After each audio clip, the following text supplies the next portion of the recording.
Let's talk about your emotions. In this video, we're going to do an emotional deep dive because your emotions, my emotions, all of our emotions, they can either propel us forward, push us forward, or they can weigh us down, hold us back, and sabotage us. And I'm going to share some strategies in this video that you can start implementing today that will help you keep your emotions in check so that way you're not reactive, you're more in control and responding instead of constantly reacting to those visceral emotions. If you're new to the conversation, hey there, I'm Dan Candell. I'm known worldwide as the anxiety relief guy and I'm a board certified hypnotist. If you're not new to me, welcome back. It's great to have you back as part of this conversation. Let's do this deep dive. Let's go. Let's get into it. Everybody has emotions. We are only human and we have human emotions. They're part of the human condition. But those emotions, as I said earlier, they can either push us forward or they can hold us back. And when those emotions start holding us back, that's where we start to spiral downwards and we wonder if life is ever going to get easier. We wonder if things are ever going to get better. And sometimes if we're stuck in those visceral, really uncomfortable emotions and we're not taking lessons from it, then we really can get stuck there. So what I'm going to share with you is going to help you in a way, gain control over those emotions and change your perspective. We're going to do a perspective shift. Almost everybody categorizes their emotions as good emotions or bad emotions. And that perspective is where the problem is. That perspective of that which is good or bad is actually sabotaging you. It's limiting you and it's leaving you up to the potential of having some serious we'll call them mental health problems with anxiety, with stress, even with feeling stressed and depressed. Here's why. If we categorize emotions as good or bad, what are we told to do if something is bad? What are we taught to do? If something is bad, run away from it. If something is bad, avoid it. So what do we do when we start feeling emotions that are bad or that we consider or categorize as bad? We avoid them, we push them back, or we run away from them and we try to avoid them. And when that happens, that will make us even more miserable because eventually you're not going to be able to avoid those bad emotions. You've got to confront them. The problem is when we look at emotions as bad, all of a sudden, every emotion that we feel that might be uncomfortable, we categorize as bad, and then we start thinking that something is wrong. We start thinking something is wrong with us, and we start creating this narrative in our head, and it ruins us. It absolutely can ruin us. In fact, there was a person that I respected who told me a long time ago, Dan, when you start hiring people in your business, you're not only going to inherit them as people, as humans, you're also going to inherit their problems and their emotions. And there's going to be some days where they can't work to their fullest potential because their emotions are going to feel so out of control. They're going to get in a fight with their family. Something's going to happen where it's just going to throw them off their game. And emotionally, they're not going to be where you need them to be. And at first, I was like, yeah, okay, whatever. But then I started hiring people, and I hired a lot of people to work in my business. And I was like, oh my gosh, he's right. people would show up in my business and like, dude, we just like we're off today, and then they'd start blowing up on my clients. Like they would get into full-blown arguments with my clients. They would treat people with disrespect, or they'd slack off, and I'm like, so I put all the people who work for me in this like emotional crash course, like how to stay on top of your game even when you don't feel like it. So that's in essence what this is going to do. This is going to be like a little mini crash course of how to change your perspective about emotions. So here's what we do. First, and this is a very small shift, but words matter. So instead of looking at your emotions as good or bad, let's take the perspective that our emotions are comfortable or uncomfortable. Comfortable or uncomfortable. That's a lot different, isn't it?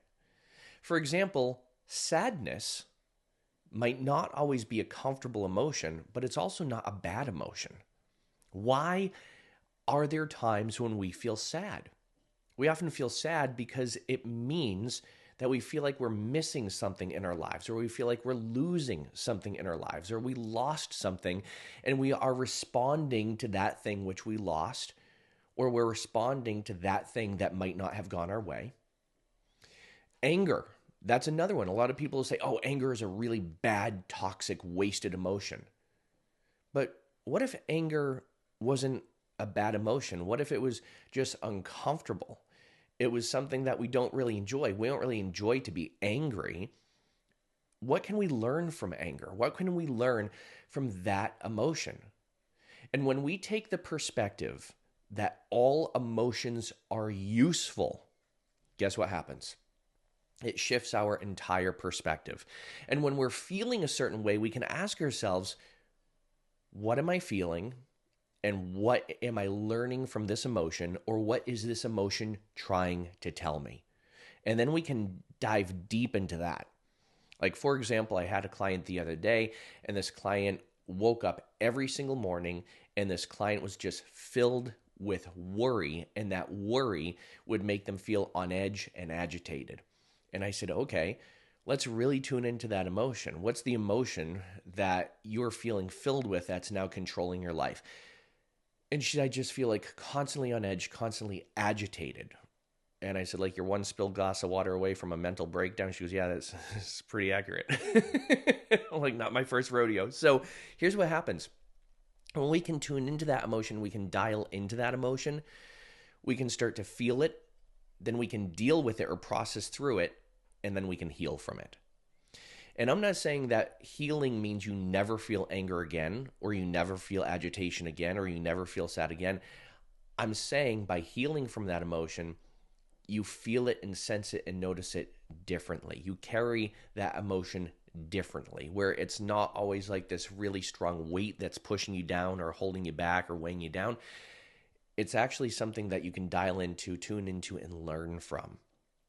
So keep this in mind. These three words: feel, deal, heal. Feel, deal, heal.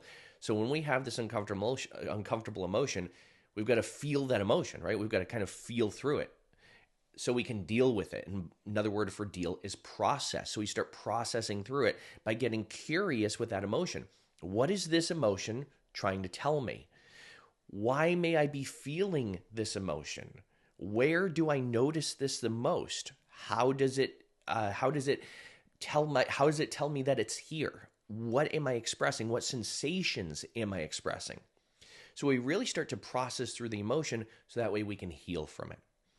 And again, healing doesn't always mean, oh, I'm never going to feel this way again. Healing means I can now process through that emotion a lot faster. I can now see what it's trying to tell me, or what's going on. I can see what it's connected to, and it gives you a lot better clarity. So now that way, the next time you feel or sense that emotion, you carry it a lot differently. And instead of reacting to it, you're responding to it.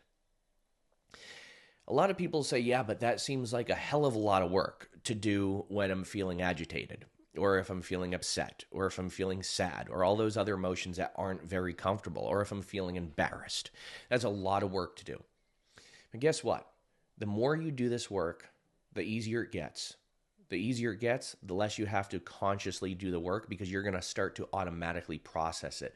And that's why I use hypnosis to speed up and accelerate the process, to cut out years of therapy. And again, I'm not knocking therapy. I love therapy. In fact, I have a therapy appointment in 25 minutes. I love therapy. I love my therapist. However, it's not always the best first line of defense for things that we can change a lot quicker or a lot faster, depending on which method of therapy that you're using. So when we dial into those emotions and we look at them as useful, or we look at them as emotions that are pleasant or unpleasant, or look at them as emotions that are comfortable or uncomfortable, we start to shift the way we respond to those emotions. And we're not trying to avoid or run away from those emotions, because we're not considering them as bad anymore. Let me get back to the client who had some agitation. She woke up every day feeling agitated. Here's what happened. I helped her really tune in to notice what was around that agitation. And she said, worry. So what's around that worry? And she said, I have this constant fear that I'm not going to be able to pay my bills. I said, okay, that's legit.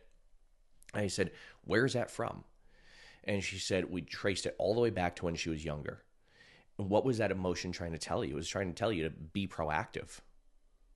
Are you proactive? Yeah, I'm proactive every day. Great. So what can we learn from that emotion? So I helped her locate in her body where that emotion was. She felt it in her chest. I had her put her hand over her chest. I had her close her eyes and breathe in how she wanted to feel instead. And guess what? Over the next week, that emotion started to shift. It started to change. And she no longer woke up with that agitation just from doing that one little shift. So keep this in mind. Number one, feel, deal, heal. Those 3 words, feel, deal, heal. And number 2, emotions aren't good or bad. They are comfortable or uncomfortable. And number 3, all emotions are useful. All emotions can show us or tell us something. What are your emotions trying to tell you? Let me know in the comments. And by the way, if you want to find out about the work that I do with people to help them on a subconscious and on a nervous system level, there's going to be a video somewhere right up here, or there's going to be a link in the description of this video or somewhere around this video.